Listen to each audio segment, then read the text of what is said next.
La Hora del Café, el programa de la Falange. Presentado por Nacho Larrea.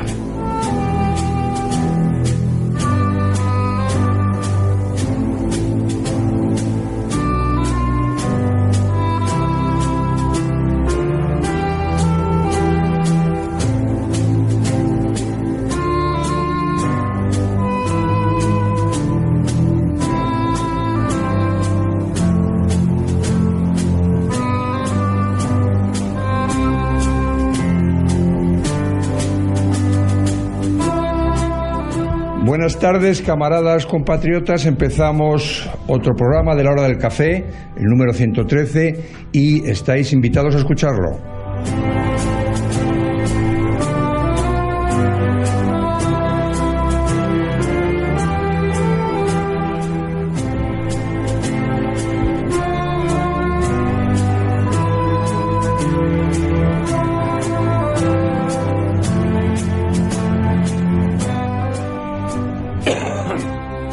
Pues muy bien, empezamos el nuevo programa.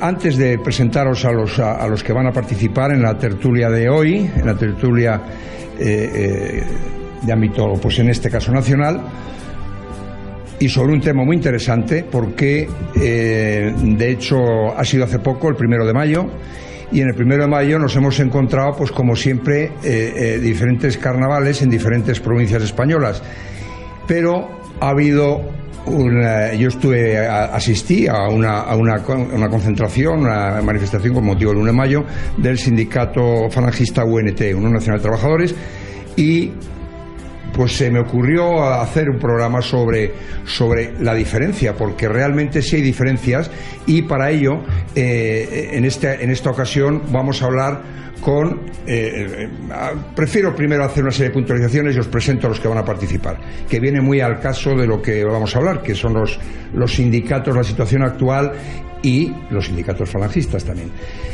Pero quería hablar un breve apunte sobre, que hablaremos rápidamente después en la tertulia, pero sobre la disolución de la banda terrorista ETA que han decretado ellos. Yo la única disolución que conozco, que es la que no se ha dado, es con la Guardia Civil y la policía, y ellos en la foto con los últimos entregando las armas y entrando en la cárcel.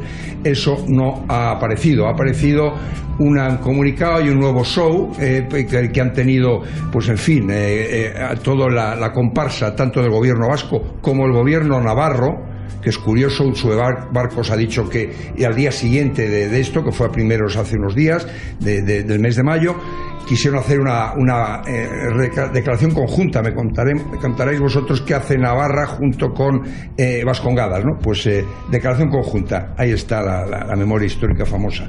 Bueno, el comunicado hablaba que, en fin, un comunicado corto, el que lo leyó Josu Ternera, el de paradero desconocido debe ser desconocido para los del PP, porque es algo del PP, incluso para ellos. Lo debe saber todo Dios dónde está este elemento. Bueno, pues leyó un comunicado y que pues decía cuatro sandeces, como siempre, que no voy a repetir, pero hay que dejar bien claro que esto es una nueva tomadura de pelo en compadreo con los partidos del sistema, léase PSOE, PP y Aldáteres, incluso Ciudadanos, que ya hablan del tema de la reinserción o de juntar a los presos de ETA en Vascongadas. No voy a hablar mal de él porque hablaremos a continuación de la tertulia. También, y de su representación internacional, que también tenían previsto ahí un show con participación de del trinque habituales, Brian Curry y el alcalde de Bayona, el Chegaray ¿no? También dejar claro, en el caso del juicio de la manada, quiero nada más decir y puntualizar que yo, increíblemente, respeto, teóricamente no me creo que esta justicia que padecemos ahora sea independiente, que no lo es, y que en fin, pero yo respeto las decisiones de la justicia, sino, pues entonces, y estos que van presumiendo todo el día de la separación de poderes y que la justicia tal y cual, resulta que sale una sentencia que no les gusta y han organizado una serie de manifestaciones impresionantes en toda España, obviamente incitadas orientados por la izquierda, mirando para otro lado a la derecha, como es habitual, y teóricamente pues desautorizando o queriendo establecer una especie de justicia paralela, una especie de justicia popular o de tribunales populares al uso, ¿no? En el cual han condenado, y eso que la manada, que no voy a desde luego a aplaudirles en absoluto nada de lo que han hecho, pero ha habido que no han encontrado que era agresión sexual, lo han considerado que era abuso sexual con prevalimiento. Les han caído 9 años, que tampoco es poco. Solamente comparar que, por ejemplo, no he visto manifestaciones ni he oído ninguna y ni leído ninguna declaración en lo que pasó en el mes de marzo, que parece que hubo 10 musulmanes argelinos, de origen argelino, que violan a 3 niñas entre 14 y 17 años, la tienen varios días retenidas y, bueno, pues estos defensores de derechos humanos, de los violadores y tal, pues resulta que es de los violadores, no de las víctimas en este caso. Bueno, pues aquí no se ha oído nada. ¿Por qué? Porque son inmigrantes y sobre todo porque son inmigrantes árabes. Bueno, pues eso es lo que tenemos. Vamos a ir directamente a lo que quiero tratar hoy, que es el sindicalismo. El sindicalismo el que padecemos hoy y el punto de vista de 2 representantes que tengo a mi lado. Uno de ellos es Jorge Garrido. Jorge Garrido es presidente de la UNT, es de la Unión Nacional de Trabajadores, y vicesecretario de FEJONS. Buenas tardes, Jorge. Muy buenas, gracias por invitarme. Cuando quieras. Y al otro lado tengo a Jesús Muñoz, que es jefe de Información y Prensa del sindicato TNS, Trabajadores Nacionales Sindicalistas, ligado a la Falange. Buenas tardes, Jesús. Buenas tardes, Nacho, y buenas tardes a todos tus oyentes, que son un poquito míos también. Es verdad, porque como estáis viendo últimamente, pues Jesús pues está en los programas en los que yo no estoy, y la verdad es que lo hace mejor que yo, con lo cual, pues mira, eso que salir ganando. Entonces, sin más, vamos a empezar con la tertulia de actualidad directamente. Ni para adelante, ni para atrás, ni para arriba, ni para abajo, al carajo.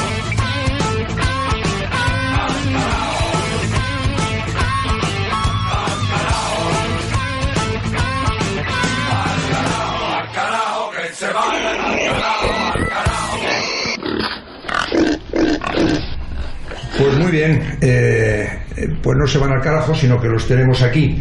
Yo me gustaría, os cedo la palabra para que, aunque sea brevemente, pero que hagáis unas puntualizaciones sobre la famosa disolución de la banda terrorista ETA que ha tenido lugar en este mes de mayo. Jorge. A ver, ¿qué comentar que no se haya comentado ya? Por lo menos en esta emisora, porque en otros medios de comunicación ciertamente no hay muchas cosas que no se dicen. Yo lamento que esto haya terminado así, porque más allá de que uno siempre desee el fin de cualquier terrorismo o de cualquier violencia, también es importante el cómo. Es decir, había que derrotar a los terroristas. No puede ser que al final sean ellos los que decidan el cómo, el cuándo y dónde, efectivamente. Y encima, vamos, poco menos que hay que darle las gracias, ¿no? Con esa forma, con ese desprecio a las víctimas que han tenido, sin la menor autocrítica, ¿no? Porque hasta Izquierda Unida, que merece toda la crítica, incluso con su tradicional connivencia o por lo menos comprensión con el terrorismo, ha tenido la dignidad de negarse a ir al acto porque entendía que no era digno ir a un acto donde ni siquiera se iba a recordar a las víctimas, ¿no? O sea, ha tenido hasta un mínimo gesto dentro de su indignidad general. Sí. Bueno, pues Podemos, por ejemplo, ni siquiera ha tenido ese, ¿no? Y han ido.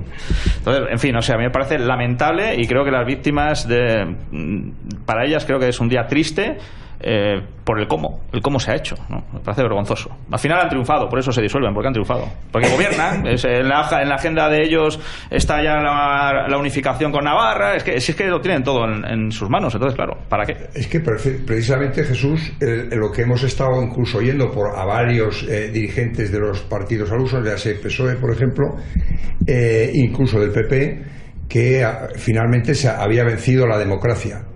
¿Que han vencido?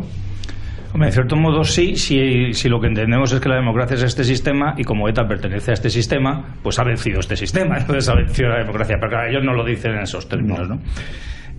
Una puntualización muy breve. Has mencionado perfectamente a Josu Ternera. Josu Ternera, que no se lo olvida a nadie, que llegó a ser presidente de la Comisión de Derechos Humanos en el Parlamento Vasco con el Partido Popular en el poder.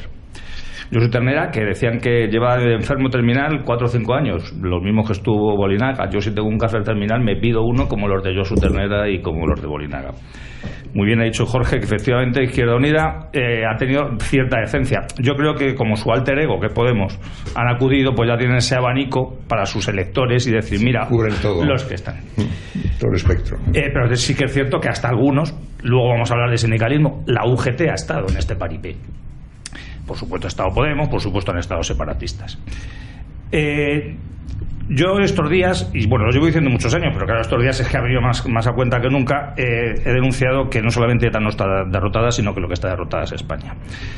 Y está derrotada España por todo lo que se le ha ido concediendo a ETA durante todos estos años, durante prácticamente desde el primero de sus asesinatos, aunque los primeros asesinatos fueran en el franquismo. Voy a enumerar muy brevemente lo que ha conseguido ETA a costa de sus asesinatos, que además se ha ido concediendo paso por paso, y ningún presidente del gobierno, de ninguno de los gobiernos que ha habido desde Suárez hasta hoy, no solamente no les ha quitado nada de lo conseguido, sino que les han dado más. Querían la Ikurriña, que se legalizara, ya es hasta bandera de la comunidad autónoma. Querían echar a la policía y a la Guardia Civil y tener una policía autónoma, su policía que la acojonan y en la cual han metido todos los miembros que querían.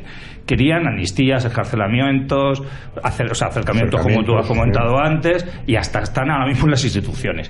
Querían educar en el odio y en la mentira en las escastolas, y que además ese odio y esa mentira se extendiera a otras escuelas. Lo han conseguido también. Querían que el ejército desapareciera de Vascongadas, que lo desfilara allí, pero incluso que desaparecieran los uniformes de toda España, y lo han conseguido. Querían que la bandera española desapareciera de Vascongadas, Navarra, incluso también ha desaparecido de otras regiones. Que hay unos estatutos que les diera paso a la posible independencia. Ahí los han tenido. Querían que España desapareciera institucionalmente de Vascongadas, Navarra y muchas provincias también. Querían lo que llamaban ellos internacionalizar el conflicto. Querían que todos los separatistas hicieran suya su lucha. Lo estamos viendo ahora en Cataluña, cómo son acogidos allí y demás. Querían que vivir de los presupuestos generales del Estado. Les estamos manteniendo todos. Querían tener querían tener sindicatos propios, partidos políticos propios, medios de comunicación propios, los tienen. Querían asesinar impunemente y que además la gente dijera, algo habrán hecho de los que asesinaban. Querían meter en la cárcel a los patriotas que se enfrentaran a ellos, bien con uniforme, bien sin uniforme, o bien simplemente que los malos de las películas son los que siempre hemos condenado sus clínicas. Querían negociar con todos los gobiernos de tú a tú, lo han hecho con todos. Incluso el jefe de Estado dijo aquello de había que intentarlo, la negociación.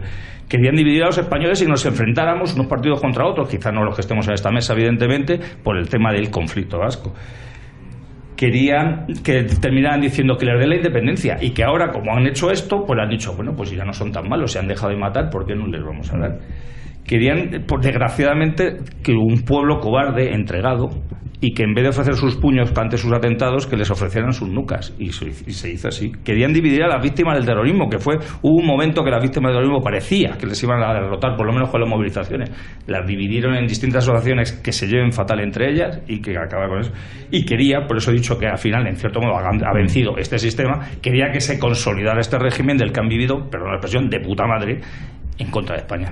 Pues yo añadir, suscribo lo que has dicho, pero añadir que, por ejemplo, que no lo habéis tocado y conviene dejarlo dicho, y pasamos al siguiente tema: la actitud de la Iglesia. La Iglesia en Vascongadas ha sido nefasta, ha sido una de las mayores culpables de todo el problema que sufrimos allí. Y bueno, sin ir más lejos, cuando hubo el comunicado anterior que salió en los dos periódicos de ellos, separatistas, el portavoz de la conferencia, Gil Tamayo, de Conferencia Episcopal Española, dijo que era una victoria de la democracia. Otro más con el tema de la democracia. Parece que la democracia es una nueva diosa, o un ente superior a todo lo que nos envuelve y tal. No, han muerto por ser españoles y han asesinado por ser españoles, y la democracia que tú dices no ha ganado nada, Bueno, no sé, lo que dices tú efectivamente tienes razón. Si la democracia es este sistema, pues pero este sistema no se refieren a eso. No se referían a eso. Bien, en definitiva, bueno, que quede dicho por vuestro punto de vista como sindicalistas. Y yo me gustaría hablar ahora rápidamente porque ha salido también hoy lo de la última encuesta del CIS. La última encuesta del CIS ha salido esta mañana, daban ya los resultados y yo ya lo metí en el guión porque, ya me imaginaba lo que iba a pasar y, pues me gustaría, si lo habéis leído, supongo ha sido muy a uña caballo, pero en fin, me gustaría que comentarais qué os ha parecido, Jorge, porque como estamos en este mundo, pese a que nos pese, pues, en fin, el barómetro de abril, que ya estaba teóricamente recoge, metiéndonos un poco en el esquema de los que se creen toda esta mandanga.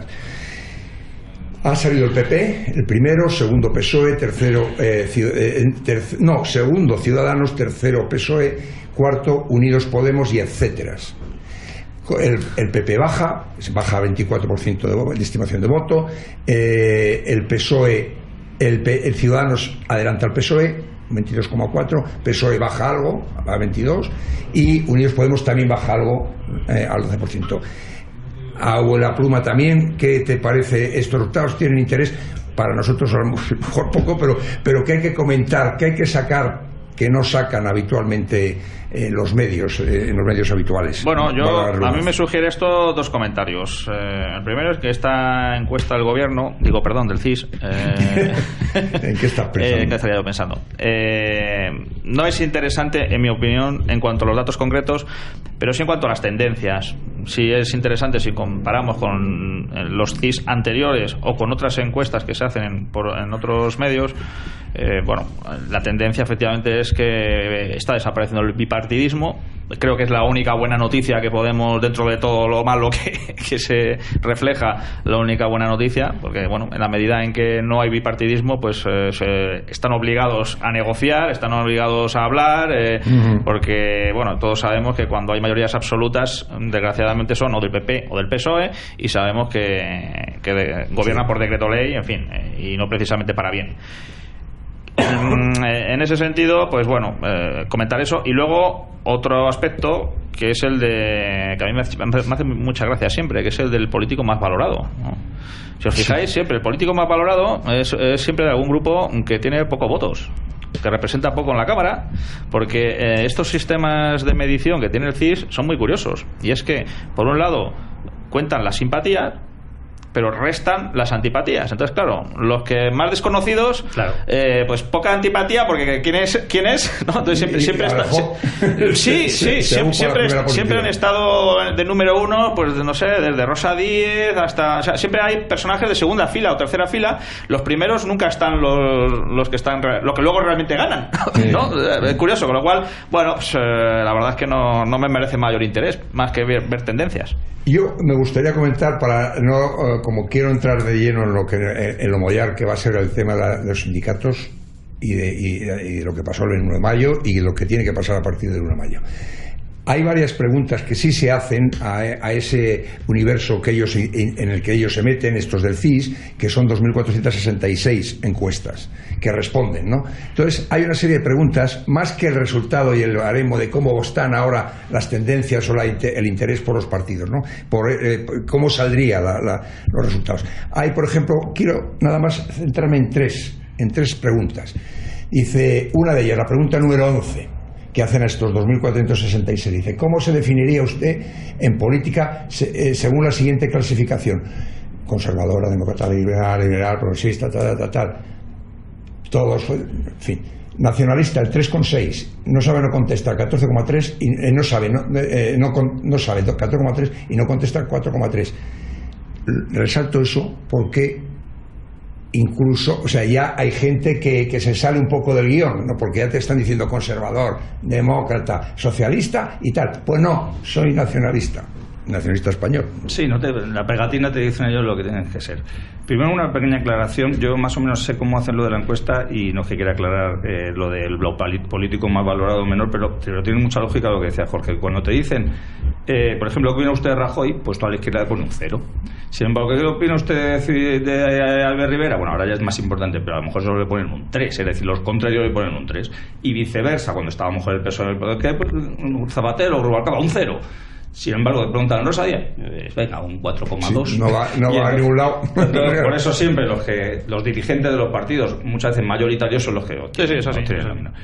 Yo creo que esta encuesta del CIS, como muy bien ha dicho Jorge, la encuesta del gobierno, es decir, estas encuestas en realidad lo que están no es para decir lo que ocurre o lo que piensa la gente, sino lo que quieren que pensamos que ocurra y lo que queremos, ellos quieren que votemos en las siguientes elecciones. Esta encuesta decir lo que viene a establecer es que seguimos instalados en el monopartidismo, o sea, hemos pasado del bipartidismo al único partido. Yo de los 4 primeros veo tan poquitas diferencias que quizás los colores, los anagramas y poco más.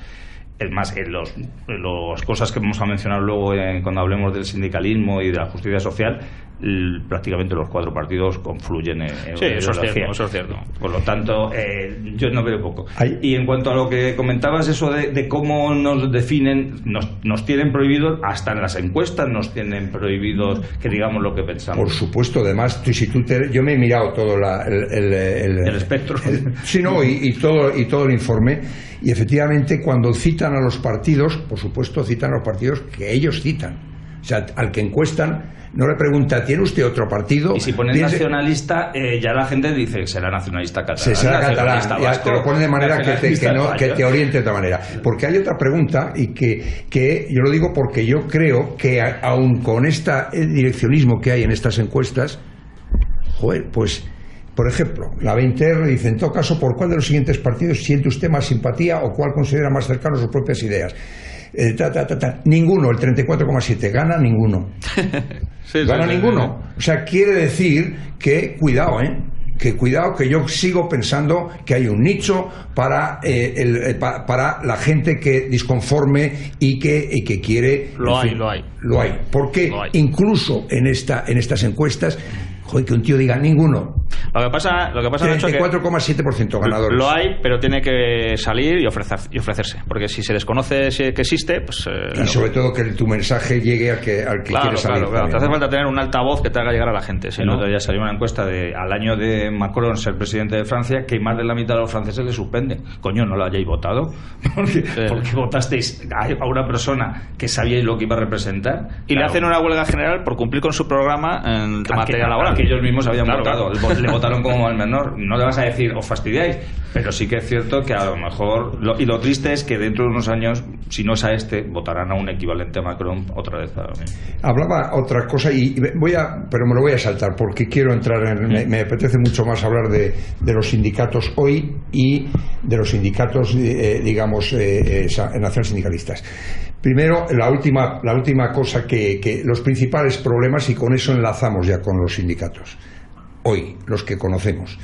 Los principales problemas salía el 65,1% el paro, el 34,5% la corrupción, el 26% los políticos, los problemas económicos el 19,7%, las pensiones el 15,5%, la independencia el 8,6%. Bueno, sigue siendo, por mucho que digamos, o por mucho que te quieran vender, o por mucho que te quieran direccionar, el paro. Y crece terriblemente las pensiones del mismo mes del 2017, pero terriblemente, aunque estás en el 15,5%. O sea, ahora mismo el paro y las pensiones son los dos problemas que acucia al fulano, el españolito de a pie. Y a los que el régimen no da una respuesta. Ninguna. Bueno, parece que ahora hablaremos en el momento que hablemos de los sindicatos del tema de las pensiones, porque parece que ahora, van a dar un aguinaldo el PP en vistas para ver si no se le subleva a la gente. Vamos a hablar entonces, pasamos sin interrupción al 1 de mayo que ha habido en este 2018, este 1 de mayo último. Ha habido distintas manifestaciones en España. con una presencia que ellos han cifrado en todas en 500.000, pero si te vas leyendo provincia por provincia, son 55, 56, no sé, 57, a lo mejor con Ceuta, Melilla y tal, pues no salen más allá de 100.000. Bien, en 70 ciudades, que ha habido manifestaciones. Y en Madrid 4.000 y en Barcelona 8.000. ¿Qué os parece esta que ha pasado con estas manifestaciones? ¿Qué se ha dicho? ¿Hay algo interesante? ¿No se ha dicho nada? ¿No interesan a nadie, ni a sus propios liberados? En fin.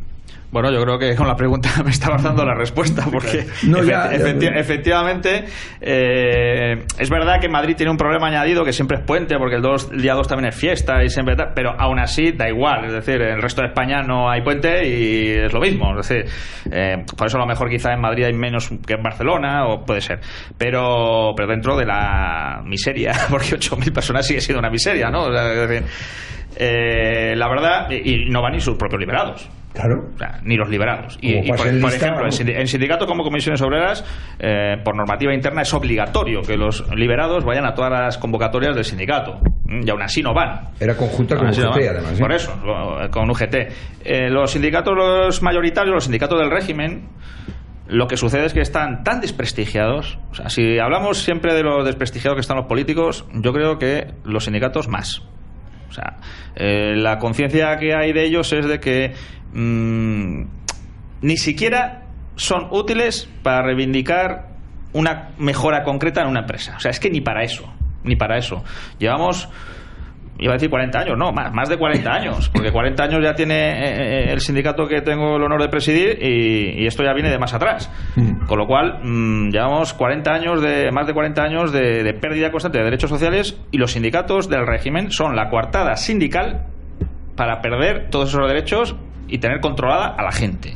Ese es el papel que realmente están desempeñando, sobre todo comisiones y UGT, y más otros no tan importantes, pero fundamentalmente estos dos. Y claro, es que eso todo el mundo lo sabe. Pregúntale a cualquier trabajador y te dice: ¿quién es el delegado sindical de mi empresa? Pues el Jeta, el que se lleva mejor con el jefe, que no sé cuál. UGT, por ejemplo, nosotros tenemos siempre una batalla en todas las elecciones sindicales más importante contra UGT, y también comisiones obreras, pero más todavía UGT, que contra la propia empresa. Porque cuando la empresa ve que hay una candidatura de UNT, llama a los de UGT para meter a los suyos en la candidatura amarilla, que es siempre la de UGT, sistemáticamente. Esta es la realidad. Luego van de luchadores de clase y de no sé cuántas cosas. Todo mentira, eso es tremendo. Y han estado hablando el lema el lema, como consecuencia del lema, que era ahora sí se puede, ahora sí no me acuerdo, era un lema. Sí, era muy revolucionario, sí. Sí, muy revolucionario, sí. Lo que van buscando es unas cosas que son de cartón, pero no sé cómo lo van a conseguir en donde estamos. Dice mejores empleos, mejores salarios, obviamente, pensiones dignas e igualdad. Eso han sido los lemas más digamos llamativos, ¿no? ¿Qué te parece todo esto para decir que mejores empleos, mayores salarios y pensiones dignas? Pues mira, igual que antes hemos hablado del monopartidismo, por aquí podríamos hablar del monosindicalismo, ¿no? Entonces, si ellos de verdad ofrecieran algo y llevan 40 años, como ya ha dicho Jorge, viviendo de esto, son los que llaman agentes sociales, no solamente robando a mano llena, traicionando, como hemos comentado antes, apoyando a ETA, Andalucía, por ejemplo. No solo eso, sino si no han hecho nada, evidentemente no pueden erigirse ahora mismo en que han tenido el eureka y que tienen el bálsamo de Fierabras para conseguir que cambie lo que ellos han metido en esto, porque ellos forman parte también del sistema y ellos han influido. O sea, ellos viven de que haya paro, ellos viven de que haya precarización en el empleo, ellos viven de que las pensiones sean una mierda, ellos viven de que los españoles tengan que estar compitiendo por un puesto de trabajo y tengan que estar traicionando al compañero para ver si hay trepas un poquito más. Ellos viven de todo lo peor que puede estar ligado a un puesto de trabajo, cuando los que estamos aquí en la mesa creemos que además el trabajo dignifica a la persona. Entonces, no pueden ofrecer nada, porque si ofreceran algo, alguien les diría: ¿y por qué no hacéis algo en concreto de esto que decís? ¿Por qué no lo habéis hecho en los últimos 40 años? y en realidad, ¿qué paso vais a dar para que cambie lo que vosotros nos habéis traído aquí? Y no lo pueden decir, o sea, son muchas cosas, pero tontos no, por eso llevan 40 años viviendo de esto. Sí, y ahí se mantienen. Pero lo que a mí me sorprende, por ejemplo, hablemos de las pensiones. Las pensiones que están ahora, por los que ya están jubilados, como es mi caso, bueno, pues estará muy preocupada la gente, porque ve que el sistema no aguanta las pensiones, porque efectivamente hay menos cotizantes, primero por el paro y segundo porque la pirámide de población pues está invertida, y ven que no va a haber dinero para pagar sus pensiones. E incluso ya hablaremos del tema de la revalorización de las pensiones. ¿Cómo veis? ¿Qué veis vosotros? ¿Qué está haciendo Comisiones Obreras y UGT en relación con las pensiones? Bueno, yo creo que ahí es donde han encontrado ellos ahora una reivindicación social, porque social digna de tal nombre, ¿no? Porque las anteriores, las que llevan últimamente, son más bien relacionadas con los derechos de los gays y con todas estas cosas, ¿no? Pero bueno, o defendiendo a los separatistas, en fin. Pero bueno, lo que es estrictamente social parece que últimamente pues han descubierto, hombre, a lo mejor en esto de las pensiones aquí podemos hacer lo que no hacemos en el mundo laboral, ¿no? Vamos a ver si lo hacemos con los pensionistas. Pero las propuestas que hacen a mí me parece parches, porque no van al fondo del problema. Exacto. No van al fondo del problema y por lo tanto no son una solución. Aquí hay un problema que es el propio sistema económico capitalista. Yo creo que si no nos damos cuenta de que en España hay 15 millones de personas activas, dejando a un lado los funcionarios que son activos, pero digamos que su labor no es productiva en sentido técnico, sino que están al servicio de la comunidad, pero no generan, digamos, un beneficio económico. Indirectamente sí, pero bueno, por dejarlo un poco al margen. Y hay más de 16, casi 17 millones de inactivos, entre pensionistas, personas incapacitadas, niños, sí, que no etcétera. Están en la línea de producción, ¿no? Efectivamente. Más luego los 3 millones y pico de funcionarios. Es decir, 15 millones tienen que mantener a casi 20. Claro, eso cualquiera que eche un poco la cuenta, no hace falta ser matemático, no hace falta ser economista. Aquí hay algo en el propio sistema que evidentemente no funciona.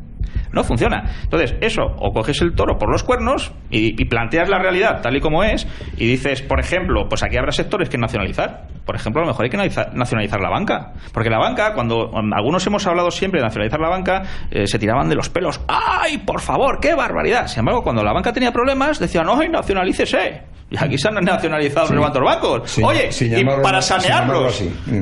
O sea, cuando van mal, resulta que los nacionalizas y funcionan bien, se sanean. Y entonces es cuando hay que volver a privatizarlos, ¿no? Hombre, no sé. Hubo otras épocas en las que los sectores públicos rentables financiaban mucha cuestión social y no hacía falta tener tantos impuestos. De hecho, no hace falta hablar del INI y de otras muchas instituciones que había, que solamente con eso no hacía falta sangrar a la gente de impuestos. Hoy resulta que te están sangrando impuestos y encima es insostenible todo. Pues a lo mejor hay que pensar en otras alternativas. Es sostenible todo, ellos lo dicen, pero en realidad no te dicen otras cosas que son insostenibles y que habría que prescindir de ellas.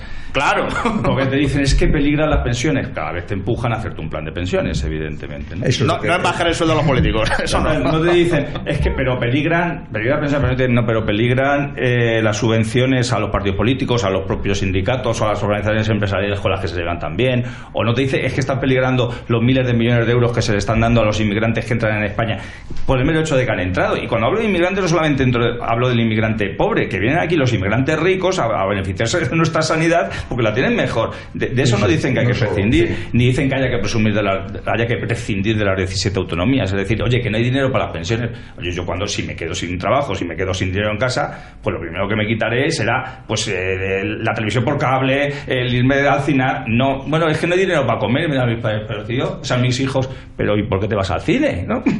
Pero, sí.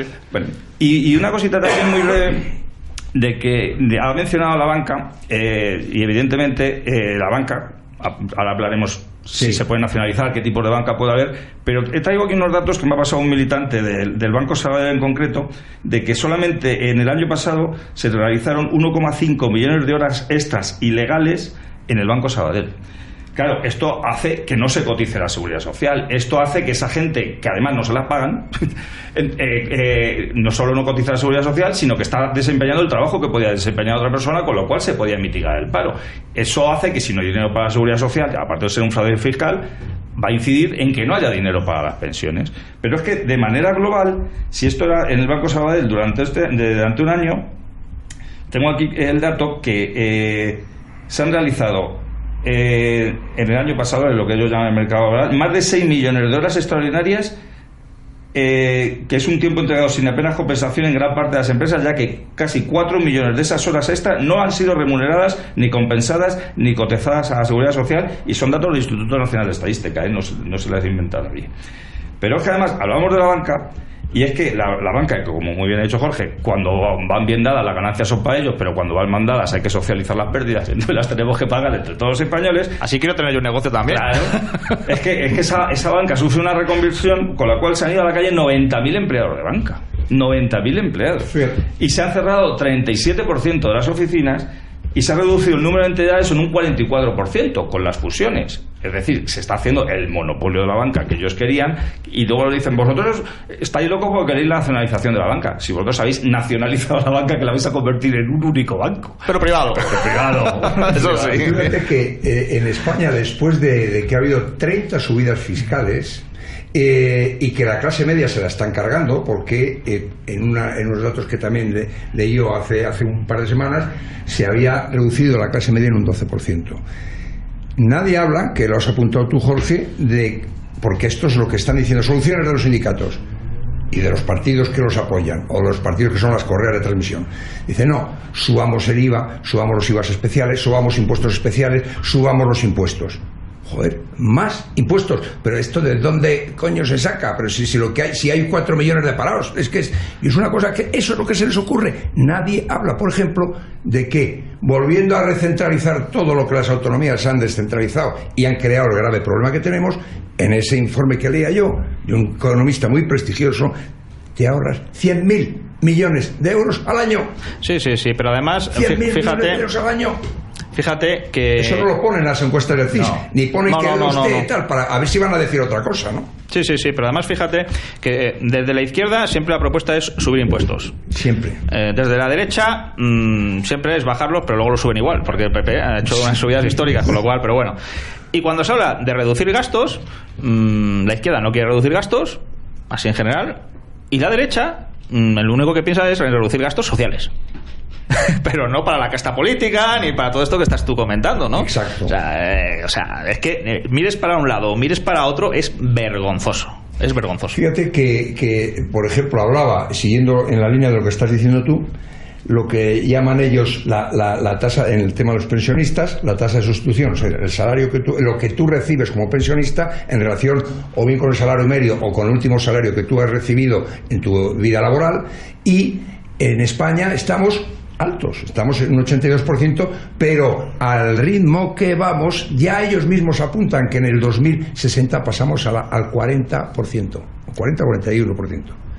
O sea que, ¿y qué tienes que hacer? Pues efectivamente, ¿qué vas a tener que hacer la gente? Que les están abocando a que hagan fondos de pensiones, que haya fondos de pensiones privados. Sí, porque además las pensiones, si ya sabemos que los pensionistas actuales, decíamos hace un momento que la izquierda ha recogido esa bandera por justificar algo, justificar sus sueldos, claro. Si los pensionistas actuales las están pasando canutas, pero ellos por lo menos han llegado a tener una pensión. Para muchos de nosotros será indigna, será insuficiente, pero han llegado. Pero es que la inmensa mayoría de los españoles que ahora mismo están escuchándonos y hoy han salido a trabajar o están en el paro, temen que no van a cobrar una pensión. Primero, porque les van a exigir a cobrar más años, a trabajar más años para cobrar. Segundo, si consiguen cobrarla, va a ser de menor cuantía. Y tercero, además, esa cuantía que va a ser, tal y como está la vida, le va a servir para mucho menos. Por lo tanto, te dicen: olvídate de la pensión, olvídate del concepto que tenías de que vas a estar trabajando X años para luego poder beneficiarte del fruto de tu trabajo, porque nada, con lo cual hazte un plan de pensiones. Pero es que además ven el ejemplo de que llega gente a España que no es española y se beneficia de las mismas cosas que el que ha estado trabajando aquí. Con lo cual, como el español además de por sí es pícaro, dirá: pues no voy a ser aquel imbécil que voy a seguir manteniendo a todos mis congéneres cuando veo que además a esto les dan más de lo que quieren. Tienen sanidad, tienen educación, tienen vivienda. Entonces se buscan, luego hablan de la economía sumergida. Pues si no voy a cotizar para que me para que llegue a la pensión, pues voy a seguir trabajando en negro toda la vida, porque ¿qué voy a percibir yo de esto? Porque decían antes, hombre, es que si estás trabajando y cotizas, pues luego te va a dar con la pensión. Dirás, si no me va a quedar pensión, me van a obligar a trabajar hasta los 70, pues que me lo den en B, que me lo den en negro. Y entonces pues por lo menos me lo voy a llevar calentito, me lo voy a llevar más cuantioso, y que luego que venga el tío Paco con las rebajas cuando cumpla los 70 años, si no me hacen una eutanasia y me quitan de en medio también, que esa es otra solución. Es decir, entonces nos están haciendo que nos olvidemos de que la pensión en España, tal y como se han visto, era como una solución a cuando por motivos obvios biológicos no tienes la capacidad de trabajar, y cuando además es una especie de recompensa porque llevabas trabajando toda tu vida y has estado ayudando al resto de españoles, a los jóvenes que fueran al colegio, a los enfermos que pudieran tener en los hospitales. Has estado sufragando esa serie de gastos mientras trabajas, y luego te beneficias tú de una pequeña parte, que muchas veces algunos no han llegado a disfrutarla porque a lo mejor han fallecido antes, pero lo hacías de una manera solidaria. Eso sí que es solidaridad, y eso sí que es compañerismo y amor a tus congéneres. Es decir, mira, yo voy a contribuir en una cosa que a lo mejor no me voy a beneficiar de ella, pero la creo de justicia.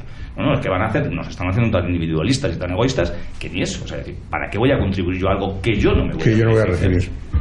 Sí, me parece muy bien. Y te quería hablar también de lo de la reforma laboral, pero si queréis comentar algo rápidamente, pero porque veo el tiempo y quiero entrar a hablar de los sindicatos falangistas, porque ya más o menos tenemos las ideas de por dónde van esta gente, nadie nos va a sorprender ahora, pero si queréis comentar algo de la reforma laboral que modificó una vez más Zapatero, teóricamente impuesto por Bruselas, y si no, pasamos directamente ya a hablar de los sindicatos falangistas hoy, ¿no? Bueno, solamente decir que esa reforma laboral se inserta dentro de la dinámica de mayor liberalización permanente de las relaciones laborales en España, que si ganara hipotéticamente Ciudadanos en el futuro, nos vendrá otra reforma laboral con contrato único y cosas de estas todavía peor. Y los ERES todavía más fáciles. Efectivamente, y todas las indemnizaciones, incluidas las improcedentes a 20 días, y, o sea, esto va a las procedentes ya están. Efectivamente, está en su programa electoral, es decir, no es de lucubraciones. Luego, si no lo cumplen, bueno, pero desde luego si lo cumplen no nos podremos quejar, porque avisan.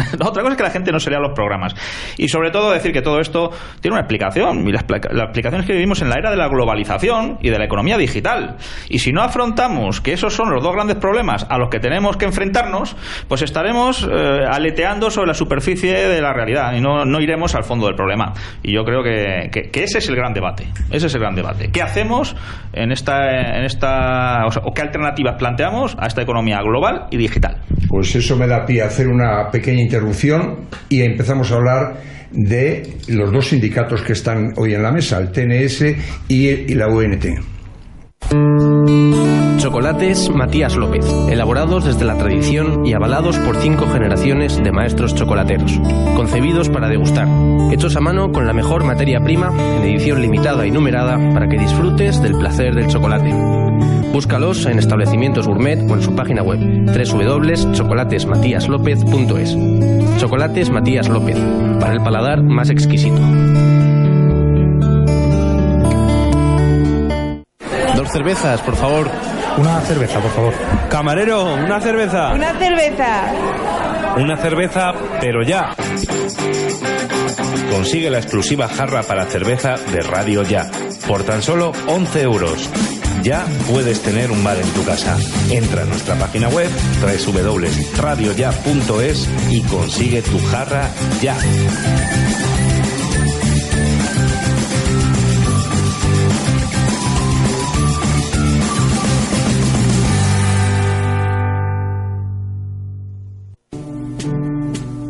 Retomamos la tertulia donde la había dejado Jorge.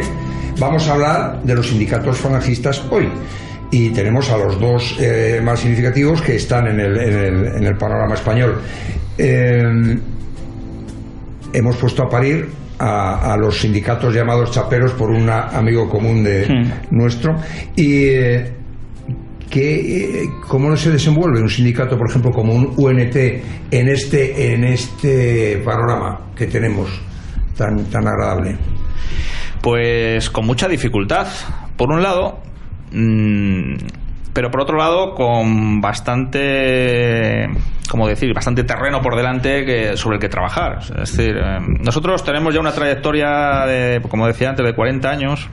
UNT se fundó a finales de 1977 con un grupo de falangistas que se dedicaban a hacer sindicalismo dentro del sindicato vertical, y cuando se disuelve el sindicato vertical fundan la UNT. Se legaliza en enero del 78, y desde ahí hasta ahora pues no hemos parado en hacer sindicalismo en terreno enemigo, si se quiere ver así. Pues bueno, de hecho es que es así. Y es muy difícil. Es muy difícil porque, como decía antes, no nos enfrentamos solamente a capitalistas, digamos, que ya de entrada no les gustamos, ¿no? Sino que los propios sindicatos del régimen actúan como mamporreros de ese capitalismo y son, pues, nuestros principales enemigos, ¿no? Poniendo palos en la rueda, ¿no? Tenemos además el problema de que la legislación sindical en España se hizo a medida de los sindicatos, a medida de los sindicatos mayoritarios, de UGT y de comisiones obreras, y que todo el sistema sindical está en manos de ellos. Yo siempre digo, ¿se imaginan ustedes que las elecciones políticas las organizara el PSOE y el PP y ellos eligieran quién va a estar en la mesa, todo, ellos lo eligieran, ellos hicieran el recuento y ellos nada más que hicieran luego el acta, ellos también, todos ellos, y dicen los resultados. Y si te quejas, tienes que ir a un árbitro que han nombrado ellos, y si te parece mal, vas a un juzgado de lo social donde un porcentaje altísimo son también ex sindicalistas de ellos que están ahí por el cuarto turno, etcétera, etcétera, ¿no? Y dices, hombre, eso sería algo, vamos, propio de Zambia o de... No, eso es lo que pasa con el sistema sindical en España hoy. Las elecciones sindicales las convocan, las organizan, todos ellos. Sí, es verdad que en teoría la mesa la componen el de más edad, no sé qué. Eso es verdad, pero como no tienen ni idea de cómo funciona y no hay un representante de la administración allí para decírselo, y para ellos además es un marrón y no quieren estar allí y no quieren tener problemas con el jefe, claro, pues hacen lo que les digan y ya está. Entonces, estamos siempre en una lucha permanente frente a ese sistema que está diseñado por y para ellos. Claro, y en estos tenemos que estar actuando, Jesús, como un sindicato más de clase. Lo que pasa es que en este caso, los de clase, la clase, digamos, que representa a la patronal, es comisiones y UGT.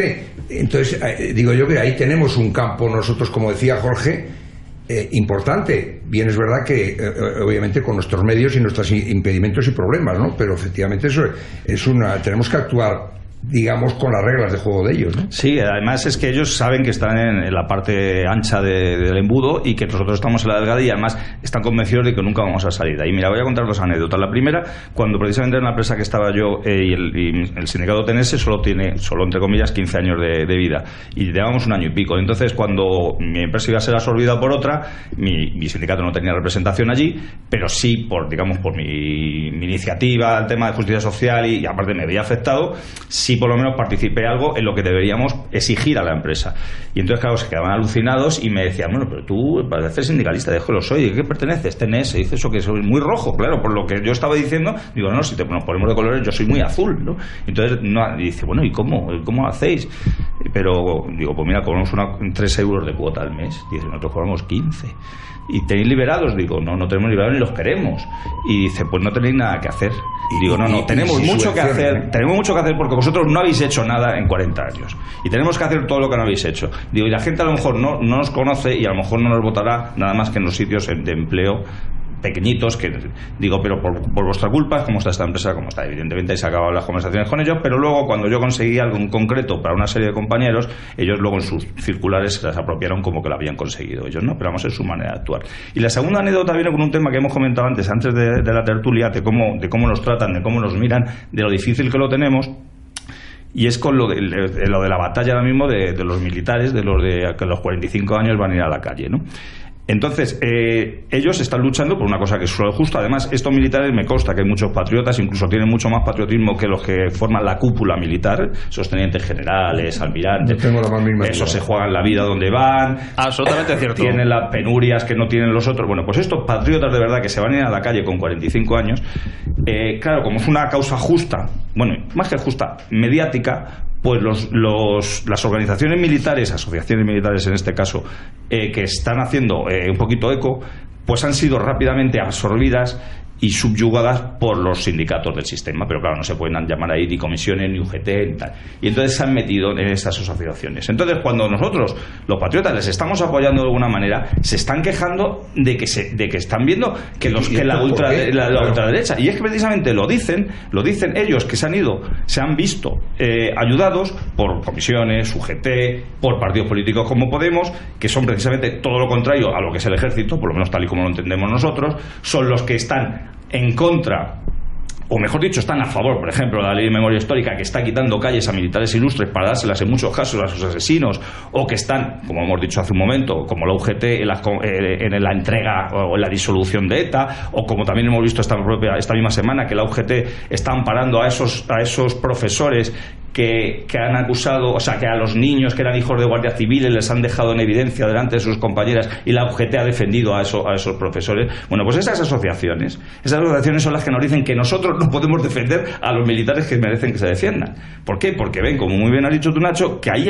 hay un caldo de cultivo, claro, y se necesita un sindicalismo nacional. Claro. Y ese sindicalismo nacional, o nacional sindicalismo, les da mucho miedo, porque en realidad la derecha, la banca, cuando se ha tenido miedo a algo, es a un sindicalismo nacional. Y vamos también a los sindicatos anarquistas, que en su día fueron los que empezaron un poquito de esto.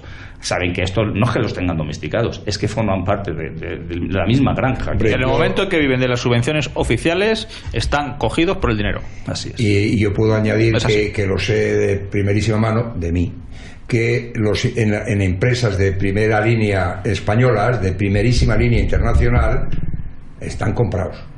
Sí. Comprados, y lo puedo asegurar. Sí. Y lo puedo asegurar porque lo sé. Entonces, ¿cómo resumirías, Jorge, cuál es la diferencia? ¿En qué se diferencia UNT? Estamos todavía dentro del esquema que vivimos hoy, que es un sistema liberal capitalista, en fin, donde ya pues están las libertades brillan por su ausencia, paradoja, y la justicia no es independiente, como he dicho al principio, paradoja. Entonces, ¿en qué se diferencia UNT, por ejemplo, de comisiones y UGT? ¿Qué ofreces a la gente, aparte de resolver el problema del diario, un problema diario como va a tener? ¿En qué es diferente UNT que sea atractivo para un trabajador? Pues mira, la principal razón por la que acuden a nosotros los trabajadores es porque saben que nosotros no estamos vendidos. O sea, esa es la fundamental. Nosotros tenemos ahora mismo legalizadas, creo recordar, unas 50 secciones sindicales en empresas, y todas han sido porque en alguna ocasión ya era alguien que nos conocía, pero en la mayor parte de los casos es gente desencantada de comisiones y UGT, que dice, mira, es que he estado mirando y el único sindicato que veo que es diferente sois vosotros. Nosotros, por normativa interna, por ejemplo, exigimos que cualquier acuerdo con la empresa sea ratificado siempre en asamblea de trabajadores, aunque lo que se ratifique vaya en contra de los principios de UNT. Mira, si lo han decidido los trabajadores, pues que asuman las consecuencias, pero nuestro representante sindical, aún en contra de nuestros principios, si es lo que han votado, se compromete a que lo firma. Porque cuando no es así, lo que sucede es que se compran a los sindicalistas. Entonces, al final firman lo que los trabajadores no quieren, y casi siempre por alguna razón oculta. Bueno, pues nosotros, aunque la decisión de los trabajadores nos parezca un error, y en cuyo caso pues recomendaremos que se vote otra cosa, pero si lo que sale no nos gusta, da igual, nuestro representante lo va a firmar. Lo va a firmar. Es que es la única manera de asegurar que sean los trabajadores los que decidan realmente las cosas que les afectan, sí, ¿no? Es la única manera que tenemos de distanciarnos o de evitar en lo posible pues que a un sindicalista de nuestro sindicato lo puedan comprar. Porque aunque es difícil, porque por nuestros principios y porque aquí nadie puede hacer negocio, pues es difícil que alguien pueda venir con esas intenciones a UNT, lo cierto es que luego te intentan comprar. A mí me han intentado comprar en algunas empresas, claro, donde nos hemos prestado las elecciones sindicales y me han dicho, mira, aquí tenemos ya unos acuerdos con Comisión de UGT, si tú estás dispuesto a suscribir los acuerdos que tenemos con ellos y tal, tú nos dices la cifra y no hay problema. Y yo les he tenido que decir que no. Digo, mira, es que nosotros somos diferentes. A lo mejor ya tendría pagada mi hipoteca, ¿no? Pero claro, pero es que si voy a ser como ellos, pues yo para eso pues para eso no me meto en esta historia. O sea, está claro. Jesús, ¿y qué harías, por ejemplo, un caso concreto dentro del esquema en el que vivimos? Repito, hemos estado hablando de las pensiones. ¿qué solución propondrías tú en el sindicato a los pensionistas? ¿O qué podríamos hacer para que los pensionistas, en fin, te vean con una cierta que eres una posible solución o alguien que puede encauzar sin tener que estar bajo el yugo de los partidos, ¿no?, del sistema? Claro, el problema de las pensiones, según nos dicen, porque ya vemos que no van a prescindir de lo que deberían prescindir para no poder prescindir del dinero de las pensiones, el problema de las pensiones es que tú les puedes decir, hombre, yo te voy a subir la pensión, pero alguien te puede decir con cierta razón, ¿y de dónde lo vas a sacar? Bueno, pues se puede sacar de muchísimas cosas. No solamente de esas cosas que hemos dicho, hemos enumerado, de que puede. Es que, por ejemplo, nuestro modelo social, nuestro modelo sindical, nuestro modelo de nación, es que está basada en la economía productiva, no en la economía especulativa. Y la economía en la cual, si la quieren llamar así, se puede llamar con todas las letras proteccionista para lo nuestro.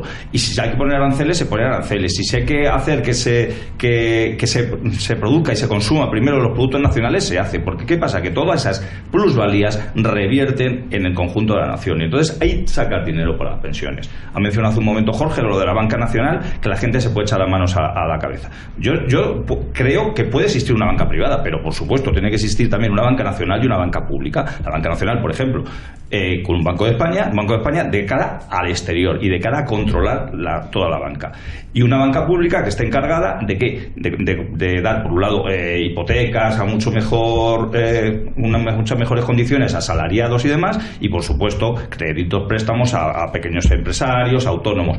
Eso también redundaría en que habría mucho movimiento dentro de esa banca pública y de esa banca nacional, que no tendría que ir a accionistas que no necesitaría minoritarios, financiación. Con lo cual todo ese dinero podría ir a las pensiones, a la seguridad, a la sanidad, a la educación. Es decir, no le vamos a prometer, no vamos a dar un dinero que lo vamos a sacar debajo de las piedras. Sí. Lo vamos a producir como lo estamos produciendo el resto de españoles, pero que el dinero entre de verdad dentro del circuito español para que no salga de ahí si no es imprescindible. Oye, ojalá tuviéramos dinero para luego darlo para más cosas. Os tengo que, porque ya sabéis esta porquería, me está haciendo señas. Vamos a ver, me voy a saltar un poco unas cosas que quería hablar porque no va a dar tiempo.